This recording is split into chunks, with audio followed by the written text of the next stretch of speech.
Good morning everyone. তো সকালবেলা উঠে ব্রেকফাস্টে ছিল আজকে গোলা রুটি, আর সাথে মা একটু আম কেটে দিয়েছিল। তো সেটা খাওয়ার পর চলে এসেছিলো আমার পড়তে, এবং পড়েই উঠে চলে গেছিলাম স্নান করতে।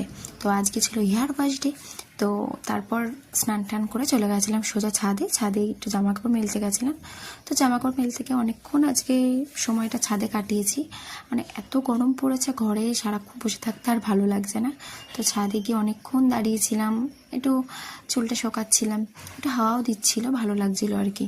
আর এখানে যা গরম পড়েছে আর ভালো লাগছে না। মানে কদিন ধরে একটু ভাবছি একটু বৃষ্টি হোক, কিন্তু বৃষ্টি আর হচ্ছে না। আগের দিন একটু মেঘ করেছিল, 2-1 ফোঁটা পড়লো, তারপর থেকে তো আর কোনো বৃষ্টিই নেই। মানে একটু বৃষ্টি না হলে আর পারাই যাচ্ছে না। তো যাই হোক, ছাদের থেকে চলে আসলাম, এসে চলে গেলাম লাঞ্চে। তো লাঞ্চে ছিল আজকে মা বাড়িতে বানিয়েছিল পোলাও আর ডিম কষা, আর সাথে স্যালাড। তো বিকেলবেলা আমার আজকে পড়ানো ছিল না, বাড়িতেই ছিলাম। মা বললো একটু চা খাবে, তাই সবার জন্য চা করলাম। মানে 4 জনের জন্যই করেছি। এখানে 3টে কাপ দেখছো, কারণ দিদি তখনও বাড়িতে ছিল না, মানে ও পুরী তখনও বাড়ি আসেনি, তাই আমরা 3 জনই খাচ্ছি। আর যেটাই অল্প দেখলে আমার বাবা ওইটুকুই চা খায়, বেশি চা খেতে চায় না। তো যাই হোক, তারপর একটু ম্যাগিও বানিয়েছিলাম আমার আর মার জন্য। তো রাত্রেবেলা ডিনারটা কমপ্লিট করে নিলাম। So that's it for today. Thank you.